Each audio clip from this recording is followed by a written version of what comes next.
That's nice to meet you. Hello, my name is Oļegs Ņikadimovs, and I represent actually Turiba University here today, and I do research in another university, and then I'm educator in another university and college, and doing my PhD studies in another university. So I'm in a lot of educational, environments, at least 4 or 5, and I can compare. They are very different and very similar in the same. You understand, in a sense. So it's very interesting. Okay, let me start. My presentation is going to be probably more to the conceptual side of a thing and philosophy, maybe how we should look at things. But again, doing business doing business, it's business school, business university. You have to have skills, but you don't have to be a great thinker to be successful in business sometimes. Yeah, but to understand those more intricate, and detailed processes behind the business, you have to know the philosophy and the theories and see through many things. So the topic is corporate social responsibility and SMEs' role in fostering high level of social capital. So I'm going to speak about small and medium enterprises and how are they involved in sustainability, or is CSR even aimed at them, and how they can participate, and what is the difference? So the background of the study is, on average, throughout the European Union, 99% of all enterprises are SMEs, small and medium enterprises, and that's the absolute majority. And they are a significant portion to the national economies, and it's absolutely it is absolutely the same situation. It's more than 99%, and I'm going to talk about that as well. But the problem is that small and medium enterprises are not smaller versions of corporations, like my colleague and previous speaker from Maxima, which is a large corporation. It's a completely different beast from, you cannot take corporate social responsibility, make it smaller, and somehow, squeeze SME in there, because it's not going to work. So what they can do if they are 99% of all enterprises, so and that would be my question. And also they employ 2/3 at least of all employees in nations. So it's 65% to 70% we have to look through, because the large enterprises employ 33. COVID has impacted and pandemic those numbers, but altogether I think it's 30 or 33. And the statement here is that, on my assumption, that SMEs, and it's quite logical, play a crucial role in fostering high level of social capital or individual social capital, because they have more access to employees, because they employ the large number of employees. Okay, CSR definitions, and I'm not going to talk, probably read the definitions, because the CSR has been defined, and sustainability has been defined by previous speakers, and we can see the definition from 1979. is by Carroll, who is considered to be the father of CSR, then OECD 2001, International Labour Organization, European Commission, and World Business Council of Sustainable Development, and those are just few of them. We can find 36 or 46 definitions, but all of them say that it's a continuing commitment, and it's a voluntary business model that enterprises or organizations can deploy in order to address social, environmental, and economical issues, just in different words. So it's a responsibility of an organization or a business to be responsible, not only taking something from the societies and environment, but also giving something back. And I don't know, we have a laser here also too. Yeah, talking about the CSR pyramid, we have philanthropic goodwill, ethical responsibility, legal obligations, and economic responsibility. It's a standard, those are 4 standard pillars, and why I would like to pay attention to economic responsibility, be profitable, the foundation on which all other levels rest. In many cases, those GRI, Global Reporting Initiative, UN Global Compact, and whatever, ISO 27000, whatever, sustainability standard, they are not available to SMEs. Understand the scope of material that you have to go through. Of course, if you're a micro enterprise, and 86 are micro enterprises in Latvia, you are physically not able to go through the framework and apply anything out of it to your to deploy those initiatives.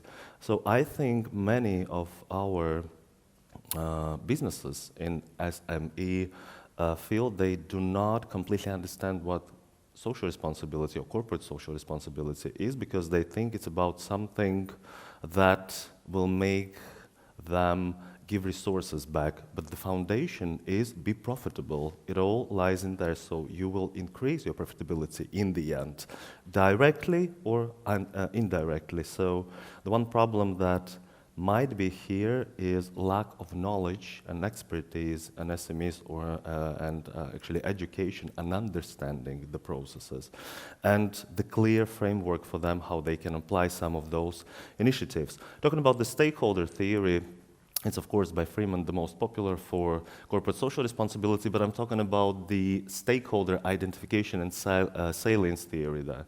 You know, I'm not going to waste a lot of time on this, but if we look closely, the 2 immediate stakeholders, or the most important stakeholders for SMEs, are employees and customers. Of course, environment is also considered to be important stakeholders, but I'm talking about the people here, and so the human beings, and those are employees and customers. So coming to the next one, SMEs in Latvia, and we can say from here, that's the Ministry of Economics of the Republic of Latvia. This year, out of 100% of enterprises, and I'm talking about the private sector here, not, of course, not NGOs, but businesses, okay? Micro enterprises are 85% and something, small enterprises approximately 12, and then medium enterprises 2.36, and altogether those are 99.54% of all our enterprises. And the number of enterprises in Latvia, I think by last year, was approximately 108,000 altogether, something of that sort. So you can imagine the number of enterprises that are being looked over, because I can continue with all those countless commissions, bodies. I'm talking about the public sector right now. They are working with large enterprises. They're interested in those. But 99.54% are not even involved or being talked to, addressed in that sense, and that's the issue, because actually, I will continue with why it is the issue, actually, because they employ the majority, they are the largest employees, in Latvia, and of course they cannot do or deploy the same initiatives as large corporations can do. That's why I'm telling here, and there is an ongoing conversation in academia, and there is a lot of scholarly literature on micro CSR initiatives. So the definition is lacking somehow, or not precise, somehow maybe muddy or not clear. What is that? But those are smaller scale initiatives that can be deployed by small and medium enterprises to a certain extent to improve profitability and reduce the impact on environment and give back something to the society, and of course do some philanthropic activities as well. And some of the researchers, of course, state it's becoming a new organizational value, and I would agree with that, especially after pandemic. People are becoming more and more consumers, and employees are becoming more and more sustainability conscious and thinking about who is your employer. Of course, the largest motivator here in Latvia with 23% is money. How much money you get, that's the largest motivation for an employee. And then we see other social benefits, you know, and we can see if the digital development and technological development of the enterprise, the flexibility. So social issues and environmental issues are becoming to appear also, and I think this trend is going to grow in numbers with future years only, and especially with younger generations, like some of the previous speakers has mentioned, that they're not even thinking about. That's a norm for them. You cannot make me work for this employer who is not thinking of those issues. And here I make a statement for myself. For small and medium enterprises, it all starts with people and ends with people. If 86% are micro enterprises, those are from 0 to 9 people. So what you are going to work with, you understand. Who is your biggest resource?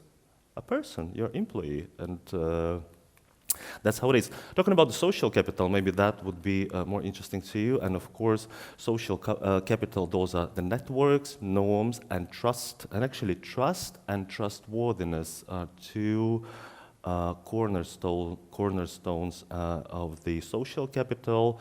And it is the value that is created by this relationship that the people are able to build. And in this sense, again, I don't want to overuse my time. There is a linking social capital, bridging social capital, and and belonging. Yeah, shared norms and values, trust and reciprocity, social networks. That's just one of the frameworks. There's actually another one, structural, which is linking, equivalent to linking, cognitive, equivalent to bonding, and rational, equivalent to bridging. So the nature of relationships and reciprocity, shared norms and values, and social networks. And actually talking about, again, I'm going to speculate here. I think the social capital of our society, of us Latvians, could have been higher at this point, especially if we consider the 3 Baltic states and the development, the rates of the development. And I see underdevelopment exactly in the private sector and small and medium enterprises in that regard, because once again, larger corporations, they have access to resources and the funding and the people to integrate those social programs to protect the environment and actually use societal marketing also to report their actions to the audiences. So we are doing that. We have the webpage, we have the mini site also for that. We have the whole sustainability report being, checked by checked by the authorities. So this report is credible. I don't think SMEs do have those resources and time and employees to do that. So what we can actually, but again, those are 99.54%, and exactly those employees, I think, of small and medium enterprises could be the employer who is also the owner, and in many cases manager, director, and it all depends on one person, in many cases also can influence how these employees are developing and how their social capital is developing. And that's why I believe that SMEs should be involved actually and into the CSR activities. And is it time already? No? Okay, and somehow they can also be able, not somehow, but to create the environment for the employees, and in that sense to multiply their social capital. So talking about the model here, and unfortunately I'm the last one speaking at 4 o'clock already, and it's a little bit too much, but CSR, what I think, of course, is being affected by macro and meso factors: the company culture, the employees' morale, motivation, loyalty, competitive advantage, environmental minimizing risk, social and ethical issues, and macro factors that are the, the national factors, maybe are coming from the external environment.